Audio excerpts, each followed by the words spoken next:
we're bringing you all you need to succeed in the real estate business. It's Spilling the LT, brought to you by Lawyers Title, telling you what it's really like to work in real estate.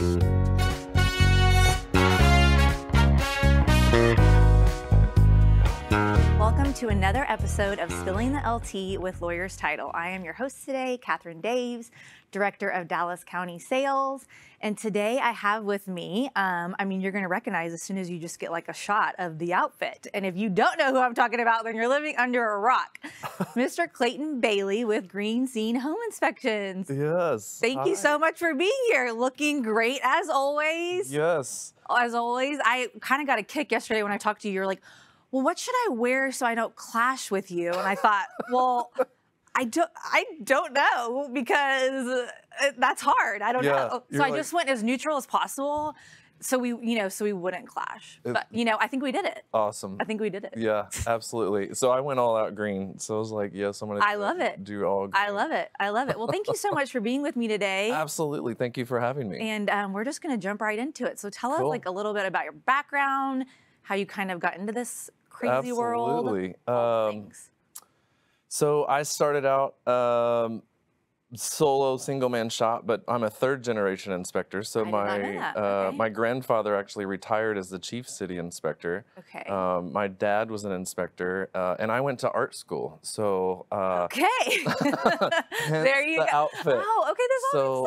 I went to art school. I worked for CBS. I did a kids show where I did 3D animation and that kind of stuff, and it's hard as a starving artist to like get into that world. And so where did you go to school? So this was at Friends University in Central Kansas, and then I came to Dallas 20 plus years to go to the Art Institute of Dallas. And I had no idea. Mm-hmm. Crazy. Yeah, so I went for 3D animation here. Okay, so how long were you a starving artist before? So yes, I was. I did metal sculpture. I waited tables, did that kind of fun stuff. And my mom was always like, you really need to go look at this. I was like, I don't want to do it. But it just was a natural fit, and I did it and started in 2008. And was your family still in the business then? Your daddy and your grandfather? So my father was. My grandfather was not. He had retired. Okay, so your father my father was, and he's in Kansas. So this was a whole new, DFW market for me was a whole new. Got it. So you did that on your own. You weren't working for him or anything like that. Okay. Nope. But yeah, so I brought my wife on board in like 2013, 2011, somewhere in there, where she came on board. She was a catering director for Blue Mesa Grill for 13 years, and then we make the joke that she went from selling fajita buffets to selling home inspections. And so, same thing. It's the same thing. It's the same thing, right? You got to be at a certain place at a certain time, dealing with crazy people and dealing with, high. Well, I went from selling clothes to selling title. Totally the same thing. There you go. Totally the same thing. Absolutely. Totally fine. Okay, so you started your own business as soon as you got into the business, essentially. Mm-hmm. Okay. Yep. Okay, so how long has Green Scene been on the scene? 14 years. I did not know that. Yeah, 14 years we've been going at it. So and you said from a one-man shop to now how many people? So we've got 12 inspectors here in Dallas, Fort Worth, and Austin and San Antonio. So we've expanded. Last year we expanded to Austin and San Antonio. That's amazing. And we're pushing this year, hopefully fingers crossed that we get there, but 10,000 houses is what we're about to, in the lifetime of our company, not got it. Okay. Well, I was like, I know this market's crazy, but like, is it that crazy? It's not that crazy. Okay. Yeah, I don't know. Actually, this month, for Hot Topic, we're having our best month as a company ever. Yeah. So we almost hit 300 houses this month. So it's busy. Yeah. Yeah. So since you opened these other shops, are you going down there? Do you have managers there? How are you kind of doing all of that? So I've got business development girl down in Austin, San Antonio, so she helps get me lined up here, and I've got another girl here in DFW, and so I'm teaching those nails and knowledge classes, we're doing the shadowing the inspector, where we're talking about new construction, because that's really the only thing you can find right now is new construction. So been teaching a lot of those, and I just dedicate part of my time to Austin and dedicate part of my time to Dallas, and my girls keep me very busy. So are you not, you're not inspecting anymore. You're mainly teaching classes and kind of, so your role has shifted a little bit since you started. It has. So I actually teach home inspectors. So I work for another company called AHIT, which is kind of like Champion School of Real Estate, except they only teach home inspectors. So I just got back from a trip from Longview. I go to Houston and Austin and San Antonio and Fort Worth, and we'd kind of travel around teaching home inspectors, and I teach real estate agents. So I'm kind of doing both sides. You're not busy. You never see your wife. Yeah, I do, but yeah. Good thing y'all work together, or you probably would never see her. Exactly. Oh my gosh. Okay, so what do you think sets you apart from other inspection companies? That's a great question. Besides this. Besides this. So for us, you know, working in the service industry, and you worked in that, you know, service retail industry, it's really just about taking care of the client. And we do a video, and there's no other inspection company that does this, but basically the inspector's taking pictures of everything that's happening. Right. And then they sit down at the end and they produce a video, and they put all their pictures in there, and they point out all the facts. So I've got investors in China, I've got investors in Brazil that can watch. They're buying property here in, you know, North Texas, Central Texas, and they can have that video translated to any language, and they understand exactly what they're getting. Oh, wow. That kind of fun stuff. So okay, that's huge. Yeah, it is. It works really well for our investors for phase inspections. So like when they're building a house, before they pour the concrete, before they put up the drywall, they can play that video to the builder. The builder knows exactly what we're talking about versus just trying to read like a checkbox list to say, what is he talking about here? Is it on this side or that side? It's like video doesn't lie. And what kind of gave you that idea to do that? I feel like that's like, hello, like a no-brainer, but why is nobody else doing it? So we just told your secret. Oh no, is everyone gonna do it now? No, I'm happy. I'm happy. It's no big deal. So I was part of a mastermind group from some other national inspectors. So kind of picked up some tips and tricks along the way, and I've been doing this for years and years. And some inspectors have picked up and wearing like a body cam during the inspection. That's a long video to watch. So we try to keep our videos, you know, 20, People 30 lose minutes. interest, and then you're like, never mind. And then they miss that huge hole or whatever. Yeah, it's like, what is he looking at? Got it. Okay.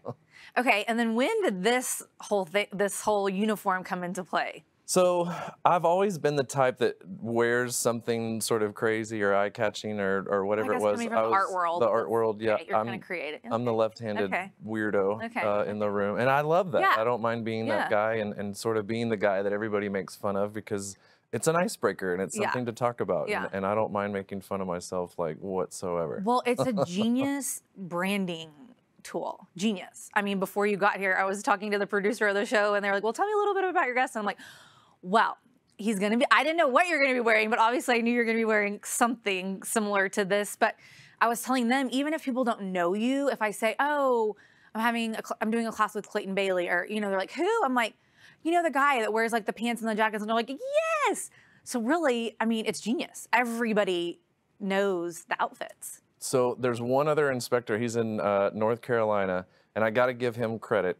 So Preston Sandlin, there you go. He wears the fancy pants, but I kind of stepped it up. You know, this is DF Dove, so we got to be a little bit, we got to be classier. Yeah, so started buying the jackets, and so I knew we were talking about real estate today, and there's lots of money flying around. This is true. I decided to wear my, it's called Hunneds. There you go. That's the name of that one. So that's where you can find it. Yep. Okay, there you go. Oh my goodness, oh my goodness. Okay, so let's kind of dive into it. What are some of the common deficiencies that you're seeing kind of in the marketplace now? You know, it's funny, like people are paying so much over cost for the house. It's really just a different type of market in that it's kind of as is, and it's brutal because there could be major things wrong, and they've already bid over to get the house, and the seller just doesn't care because it's the best time for them to get rid of the house because it does have this problem, and then you just have to deal with it. So, so you're kind of the bad guy though. So you have to kind of present like, okay, this is what's wrong. Oh, and by the way, they're not going to fix it. Right. And it's a hard conversation. I think that, agents are having conversations with their clients about, well, you need to sign this appraisal waiver form and you need to, do you have an extra $40,000 to $60,000 just lying around? I mean, just shoot it out of the gun. So I think that's a hard conversation that agents are having right now, is that we come back with our report and we find some significant things.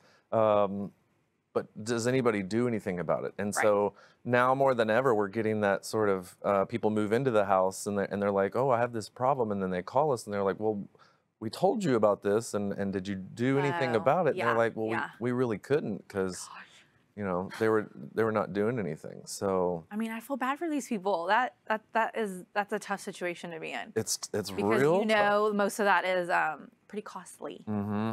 So then you're like, uh-oh, now what? It's the, we talk about the focus on the top 5. So your original question is like, what are the things that you're finding? So, North Texas got a lot of foundation issues and things like that. Okay. Austin, San Antonio doesn't really have a lot of foundation issues. Okay. It's hail season, so we're always worried about our roofs and what's going on there. But any given house could have any given kind of pest problem, and that's the one that is the kind of big question mark, because if the critters have chewed through and gotten into the attic and started chewing up stuff and getting on things, then that's not a fun one to deal with, because they're chewing on electrical wires and they're chewing through the ductwork and things like that. So it can be sort of like peeling an onion. The more you peel, the more you just you're like, oh no, stop it, make it stop. Yeah. Oh my gosh. Okay, so we bought a house almost 6 years ago, so I cannot remember. So when you send over the report, is there like the key things, like this is what, like for instance, a title commitment, like you need to look at A, B, and C, and the rest is kind of, I mean, it's like this big, but like the rest is kind of like, is it like laid out like that so you don't get overwhelmed? So we're promulgated by Texas Real Estate Commission, just like realtors are, realtors, to make sure I say that right. So we have a form that we have to fill out no matter what. Okay. So we tell our clients, make sure you focus on the top 5. Okay. And that's foundation, roof, plumbing, electrical, and HVAC. Got it. Okay. So make sure if we write something up that's in one of those 5 categories, focus and pay attention, because those can be the expensive ones. And do you see people kind of haggling, maybe something there is in the the top 5, like you just said, but then there's like, I don't know, something minor, and they're haggling over that, and you're like, wait, no, you need to be, can you counsel them kind of, or not really? That's the realtor's job. That's the realtor's job. Okay. Yeah. Okay. So we try to say, look at the top 5, but you kind of brought it up. So you say, if you have just like a little wood rotted siding, or you have like a little bit of wood trim that's rotted out, or there's like surface damage on something, or carpet stains, it's like, okay, well, you're going to replace the carpet, but they can give a credit for that. But that's not really our job, but that's, in this market, a good agent can still negotiate for some of that stuff without just saying, take all our money and take everything and go away. It doesn't and have so to be are you like seeing that. people waive inspection, or are you just seeing shorter option period, or kind of what are you seeing right now? And how does that affect you, either and or? So great question. So we are going to see in DFW what Austin was seeing last year. Okay. And option periods are going by the hour.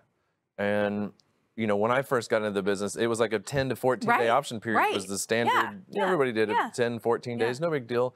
But now they've just gotten shorter and shorter and shorter and shorter. And so now to win the bid, people are saying, hey, we'll just go with a shorter option period. Good agents are not going to waive the inspection, because that's just a huge liability. Because you're basically just But it does happen, doesn't it?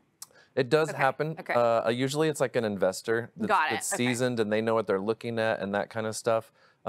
We get a lot, there's becoming more requests for what's called like a walk and talk type of inspection or consultation. And that is, it's illegal in Texas. So other states can do it, but we can't do it here in Texas. But basically they're just saying, have the inspector come out during the showing, like when the clients are looking at the house, decide what kind of offer they should make, or how strong they should come in at. That is so crazy. And, some states you have to put up a $30,000, $40,000 earnest money to get the house, and you don't get that back.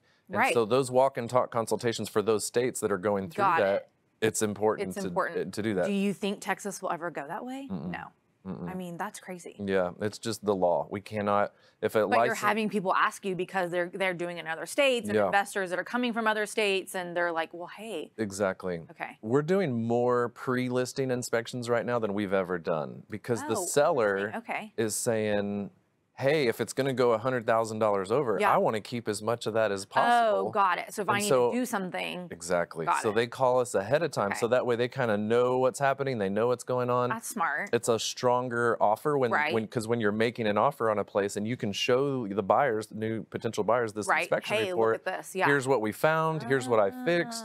And then that option period can shorten up, and then it just makes them have a stronger offer. So the option period being so short, so are people calling you and like, you have to come today, like right this second, like? Yes. I mean, so how, you only have so many inspectors. Yeah, like, what I've got 12 inspectors. So generally we can get you in there like the day of or the next day, just because we are such a large firm that we can get it in there and get it done fast. And by the time we're done, you know everything that's going on.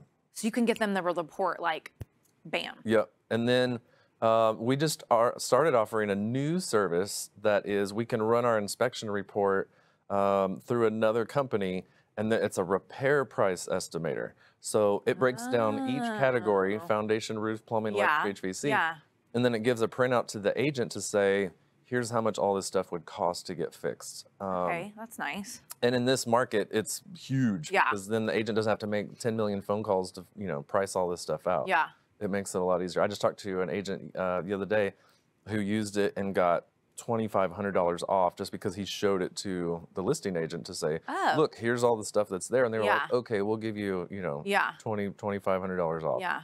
What else are you kind of seeing in this market, or how has it shifted in the last 2 years? I would say in the last 2 years, things are just moving dramatically fast. Yeah. Really, it's just the speed of the transaction. Yeah. And I know you guys are probably feeling that too. So we're all being creative with how can we do this quicker? How can we do this faster? How can we get out ahead of this? The thing that I'm seeing that we didn't see 2 or 3 years ago is these huge investment hedge funds that are coming in from out of state, and they're just snapping up everything. And they're not, unlike 2008, 2009, where, it was Wall Street that was stepping in and buying all those foreclosed houses. Now it's this hedge fund that's coming in and buying everything. Well, then your local, normal, average consumer just doesn't stand a chance. So can you get hired by like a hedge fund and then you do all their homes, or is that not really how it works? No, there is one of them out there that we do 3 houses a day for them. And they're buying up they're horrible houses, and they're people that are getting evicted, and it's it's a tough situation for us because so how do you even, it's heartbreaking. Well, how do you inspect that when it's like in really bad shape? You just got to see what you can see, and what is it that I see right now, and get after it. But those tenant occupieds where they know they're being evicted, and they're just meaner to us, and it's harder. And then come to find out, most of them, they're just turning into AirBNBs. Oh. So that's something that we've never seen those numbers of AirBNBs out there before. So it's really interesting to see that sort of change happen. And so even if you're as busier than ever, are you still, that's the thing I feel like that we're running into, even though we're as busy as ever, you still have to take the time and make sure you're not making any mistakes. And, even though you're trying to like churn and burn and like people want answers and blah, blah, blah, you're like, oh my God. So are you still taking the same amount of time per house? Yes. Yes. Yeah. Okay. So we generally take it's an hour and a half for every 1,000 square feet, right? Okay. So your average house in America is around 2,000 square feet. So we're about 3.5 hours for just a normal sized home. Okay. But we've been getting a lot of big houses lately. So 8,000 square foot house or 9,000 square foot house. And so we'll take two or three inspectors and send them in. And then, we can get it done quickly versus like a guy by himself. He might have to take 2 days to inspect. What's the biggest house you've ever done? Biggest one we've ever done was 13,000 square feet.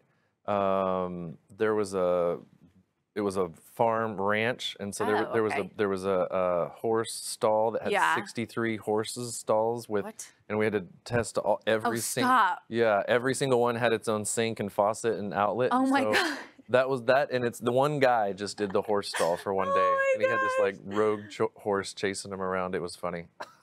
Okay, that's crazy. I feel like, to be honest, a lot of people in this industry, like, we need our own reality TV shows. I mean, the stuff that, like, especially y'all, I'm sure, like, y'all see a lot of interesting stuff. Y'all run into a lot of characters, maybe, not so nice characters. What is something that agents can do, or even consumers, to help you to make your job like a little bit easier, to kind of make it go smoother? Oh, I love you for asking that question. Listen, everybody listen. I love you for asking that question. Thank you. First off, all the utilities on is nice, because we got to have water, gas, electric on.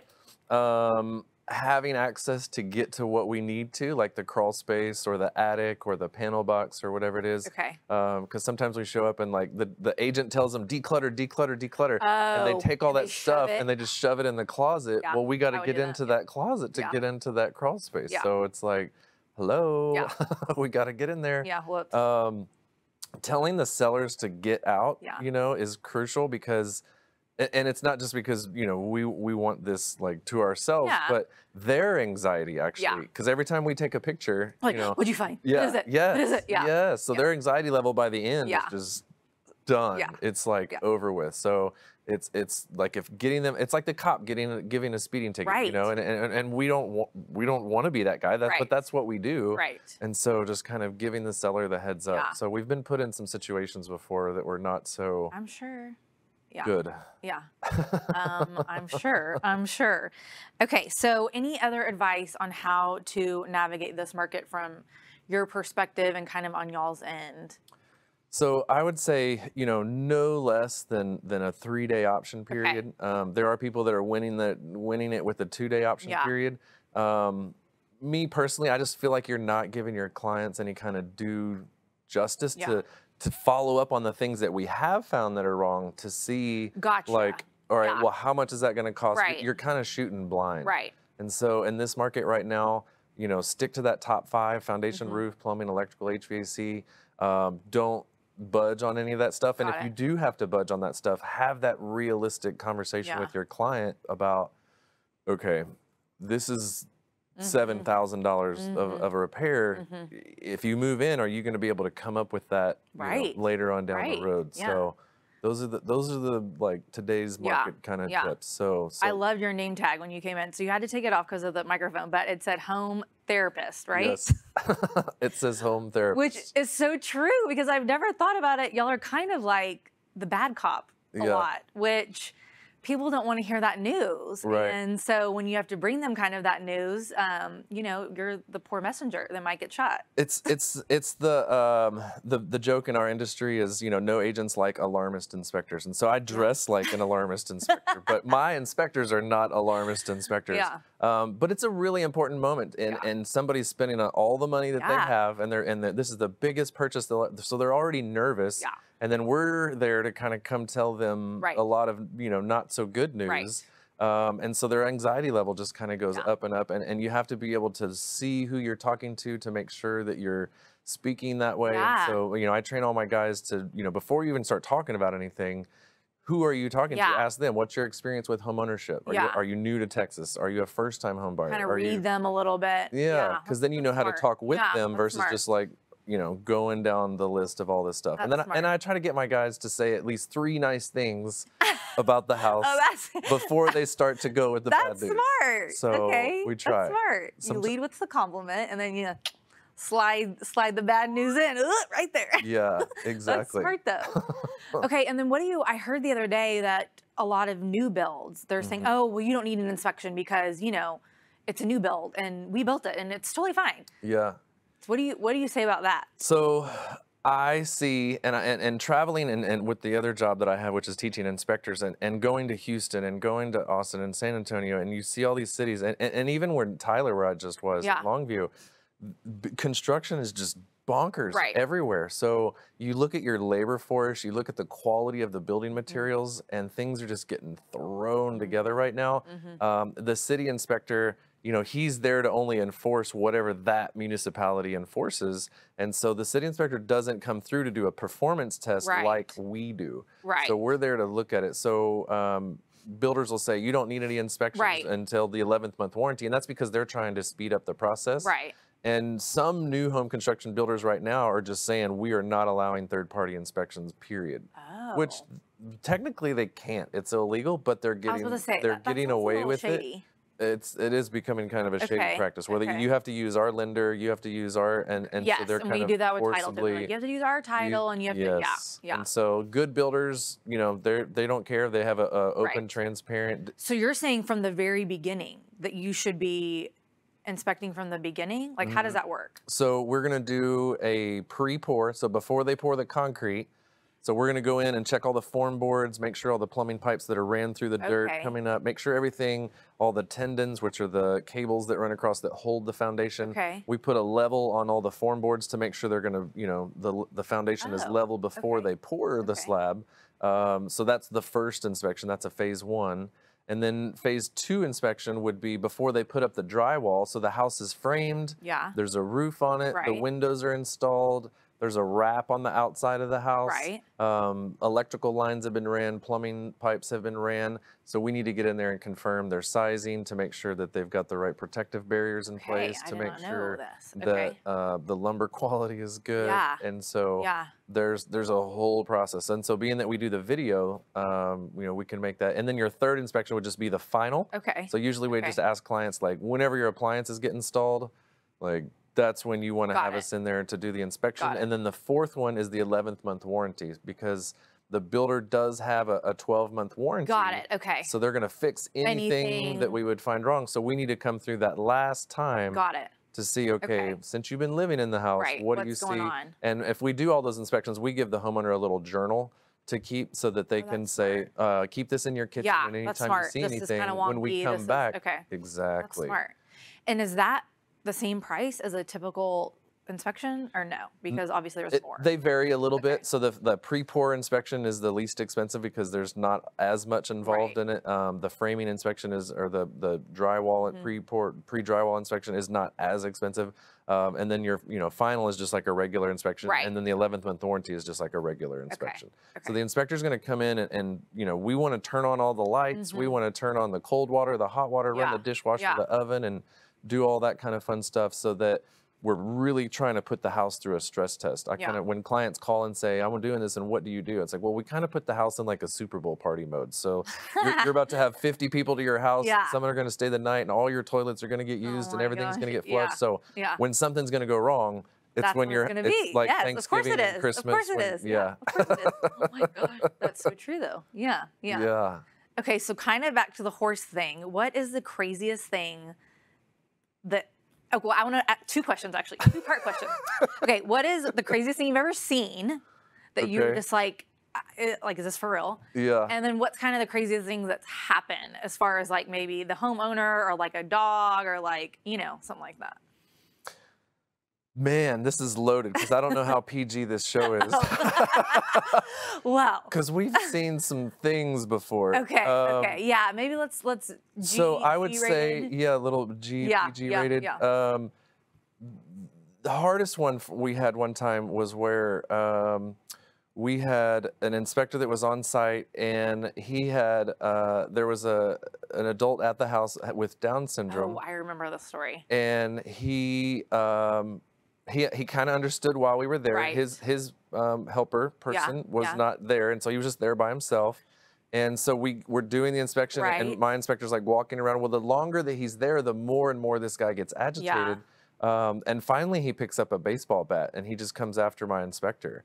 And so it was like, whoa, you know, like This is what you mean by no one should be at the home. And that's so bad. That's we a bad situation for everybody. That's, that's not good. We just stopped right there on the spot, and we just said, okay, we're out, and then, you know, call the listing agent and say, heads up, would have been nice. We just got attacked by a baseball bat guy, and so can we come back later when he's not there to finish that sort of thing? There was craziest story I could tell was there was an inspector in Forney, wasn't with our company, who was inspecting the house, and he got attacked by a dog. And he's in the backyard, and they pulled off his shoes, pulled off his socks. I think I read about this actually. Like it was like on the news or Facebook. Yeah. I feel like I saw that. It was a big deal. So we did a blog like realtor safety, because this could have been an agent or a buyer or whatever. So, but the poor guy just lost his shoes, and he has no pants. His phone is in his pants, which is in the backyard with the dogs. Oh my gosh. He was just bleeding out, and if it wasn't for the termite guy showing up to put a tourniquet around a leg, he would have bled out. And so they had to care flight him out to, take care of it. And so he's, they did the best they could with his foot. And as far as I heard, just one of our other training inspectors through A had told me the other day that he is back to inspecting, but he can't get on roofs. He can't walk very well. And he's only doing like 3 houses a week.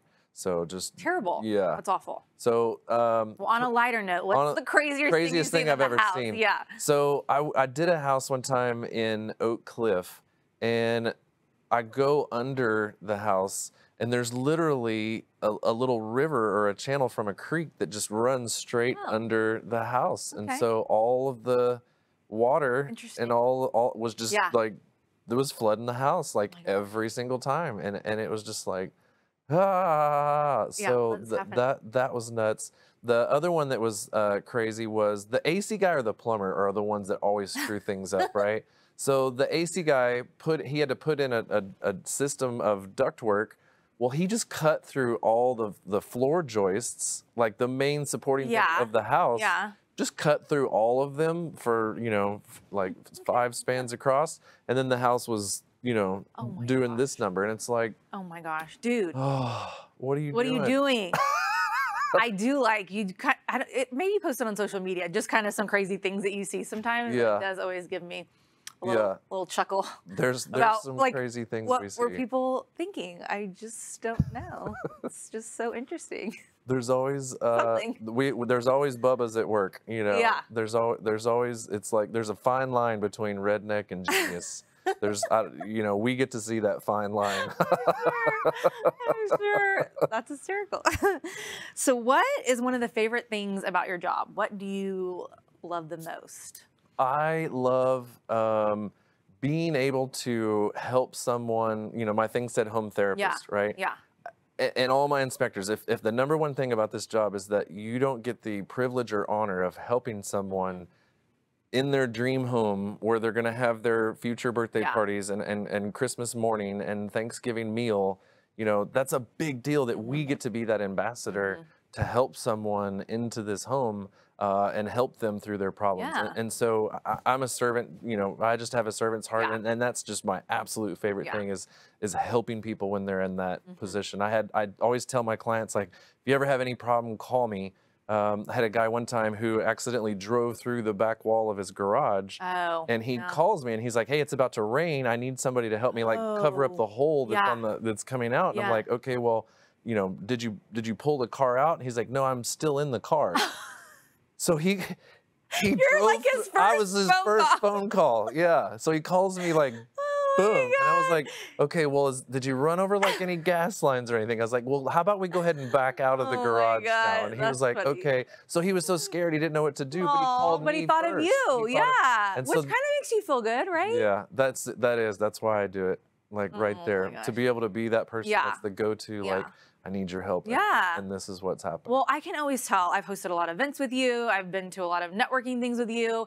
And what you said about a servant's heart, I can really always tell that. I feel like you always have, everyone's always drawn to you. I feel like you always make the room feel good. And, I feel like that's so important in this industry. Because like you said, sometimes we're the bearer of not great news. So if you can kind of be that person that they trust, then you did your job, which is really important. The agents call us the deal killer, the Terminator.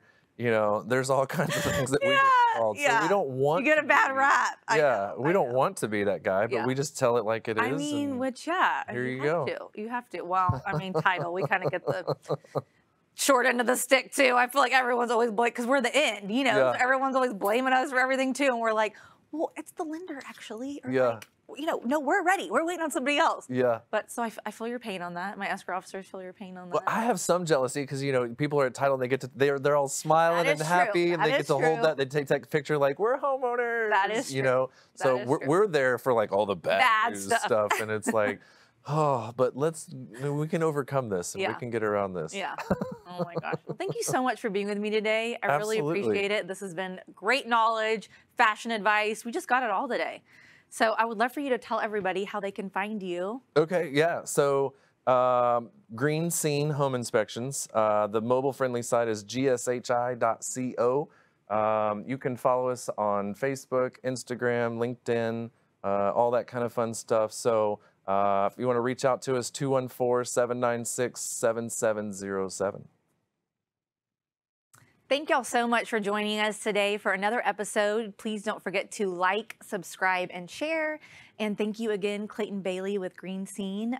Always a pleasure, and I always just get so excited to see what you're going to wear. So, and today did not disappoint, so thank you so much. Yes, thank you for having me. Yes. Beautiful day. Thanks, guys. All right.